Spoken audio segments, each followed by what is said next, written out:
vous êtes assis là. Mais vous êtes de quel esprit? Vous avez quel esprit? Un homme qui a l'esprit de Dieu sera choqué par ça. Un homme qui a l'esprit de Dieu verra que Dieu n'est pas glorifié là. Et il s'en ira. Un homme qui a de l'esprit de Dieu, il sera là où Christ est glorifié.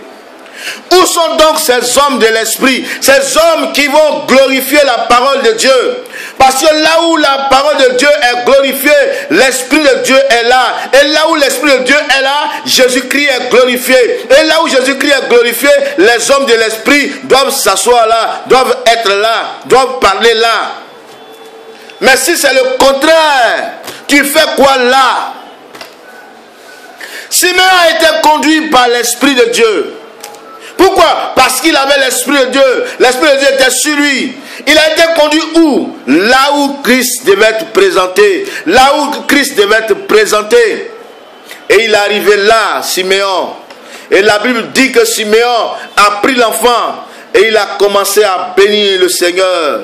Et il a commencé à parler de cet enfant qu'il avait entre ses mains pour dire celui-là, il est le salut de Dieu. C'est l'homme de l'esprit, c'est la femme de l'esprit qui doit présenter le Christ aux autres qui ne le connaissent pas. Pourquoi? Parce que lui, divinement, il sait que cet enfant-là, il sait que cet homme-là, il sait que celui-là, il est le sauveur.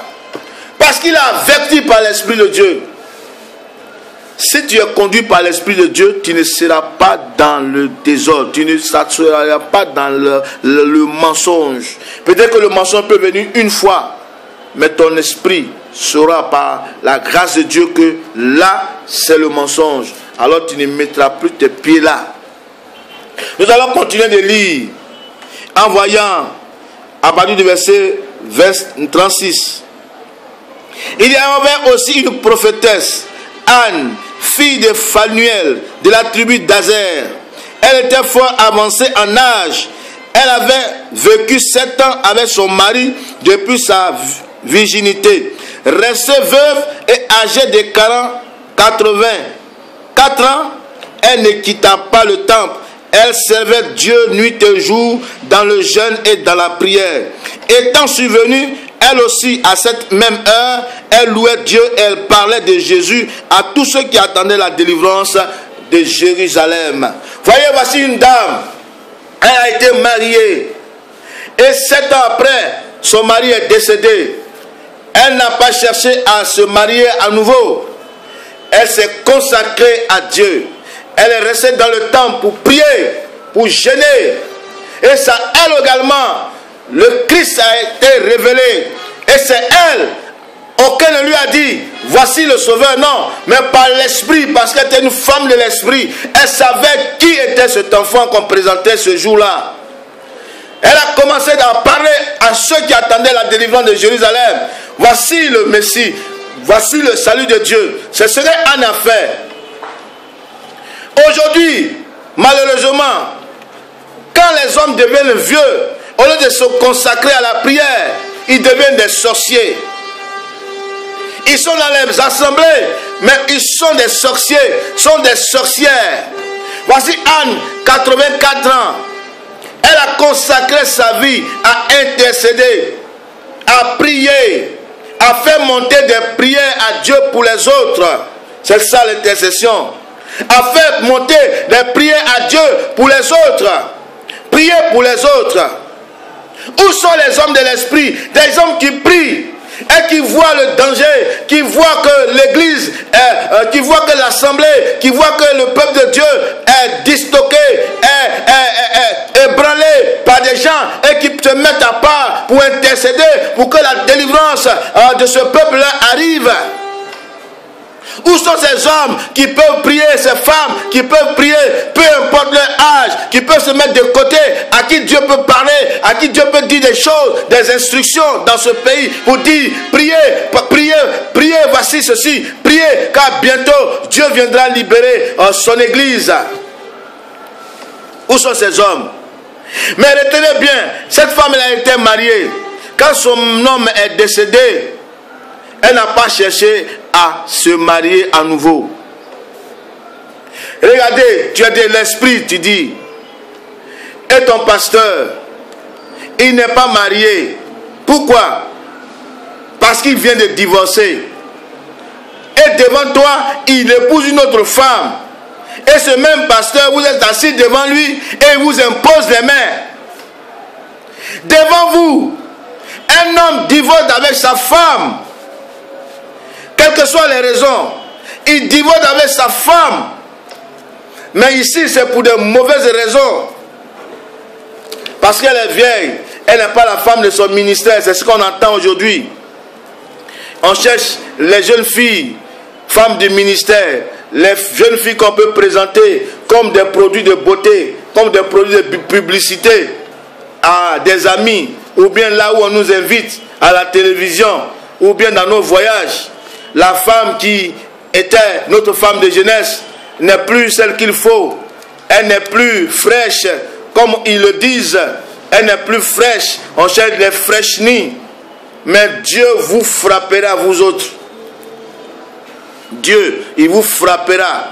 Et vous, vous êtes assis devant ces hommes qui ont renvoyé leurs femmes, qui ont divorcé avec leurs femmes, et qui sont venus vous mentir sur ces femmes-là, qui ont fait les enfants avec eux, pour dire que cette femme-là, elle est sorcière. C'est après 4 enfants avec cette femme-là que tu sais qu'elle est sorcière aujourd'hui. Maintenant que tu as l'argent, tu dis de ta femme qu'elle est sorcière, qu'elle est ceci, cela, vous trouvez les raisons.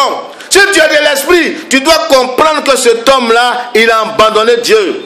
Cet homme-là, il n'est pas de Dieu. Il n'est plus de Dieu.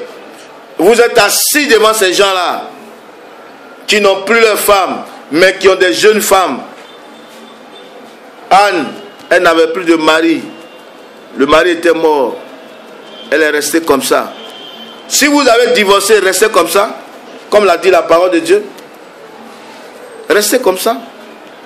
Ne prenez pas autre personne, parce que c'est de l'adultère. Non seulement tu commets adultère, mais tu fais pécher celle avec qui tu couches. Et vous n'avez pas honte de les présenter devant le peuple de Dieu. Je mets entre guillemets ce peuple-là. Parce que s'il est de Dieu, ils doivent dire non, nous on sort d'ici. Parce que ce n'est pas possible. La parole de Dieu compte cela. Mais écoutez bien, un homme dont l'huile qui coule sur la tête est sale, si ça coule sur le vêtement, ça ne va pas rendre le vêtement propre. Cet homme qui se tient devant vous et sa vie est sale, salie par ses comportements, et qui un matin vient vous imposer les mains et vous acceptez cela, même si, entre guillemets, Dieu l'utilise. Mais cet homme-là, je préfère m'éloigner de lui que de m'approcher de lui. Je ne veux pas de communication avec les démons. Où sont les hommes de l'esprit? Des hommes qui peuvent dire non. Comme Jean-Baptiste a dit à ce Philippe-là, à cet homme-là, non.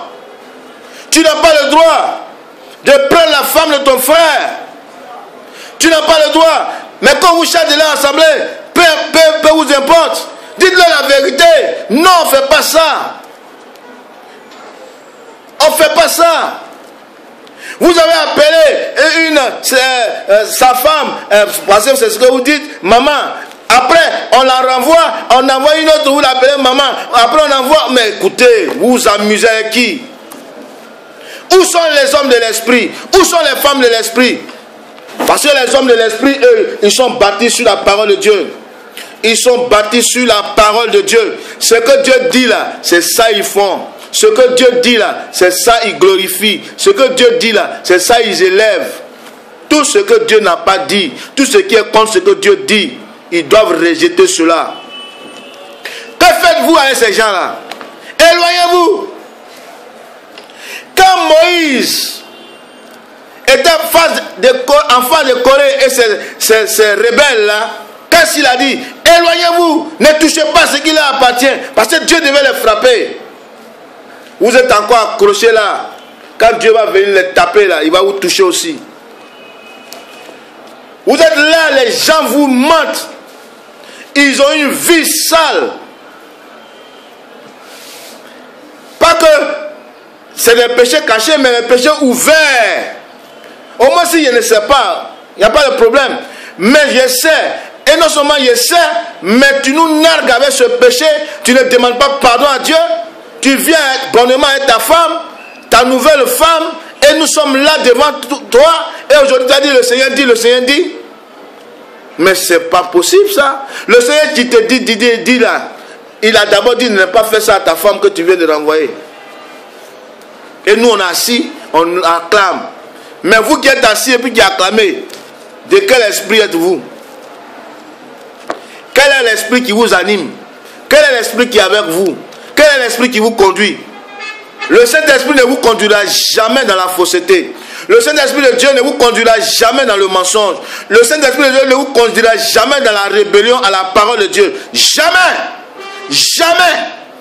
Où sont ces hommes de l'Esprit qui sont conduits par Dieu, qui sont conduits par l'Esprit de Dieu, qui glorifient Jésus? Regardez les affiches d'aujourd'hui. Le nom de Jésus-Christ est écrit en petit. Pendant ce temps, le bishop, l'archibishop, l'archevêque, le très très révérend général de Dieu, le commando visible de Dieu, lui son nom là, c'est grand. Il est gros sur l'affiche. Et Jésus c'est petit. Écoutez bien. Dieu viendra contre votre Babel. L'une des caractéristiques de Babel, c'est qu'ils ont dit, faisons-nous un nom. Vous faites un nom et vous voulez bafouer le nom de Dieu. Vous faites un nom et vous voulez piétiner le nom de Dieu. Où sont les hommes de l'esprit qui vont dire non? Non à cet esprit-là qui gagne le pays, à cet esprit de mensonge, à cet esprit d'idolâtrie, à ces hommes qui veulent mettre Christ de côté, qui ne veulent pas que Christ soit révélé. Où sont ces hommes-là? Simeon a présenté le Seigneur. Anne a présenté le Seigneur parce qu'ils étaient de l'Esprit de Dieu. Quand on est de l'Esprit de Dieu, on glorifie le Seigneur Jésus-Christ. On ne se glorifie pas, on ne se met pas en avant. Et d'ailleurs, Simeon, il a présenté le Seigneur, mais c'était pour que lui soit effacé après. Parce qu'il a dit du Seigneur, tu m'as dit que si je vois ton salut, j'allais mourir. Il a présenté le salut et lui il est mort. Nous on doit être morts pour que le salut soit présenté. On ne doit pas être, Jean-Baptiste a dit, il faut qu'il croie ce que lui diminue. Mais aujourd'hui, on est sur nos chaises dorées, nos fauteuils dorés, nos tapis rouges.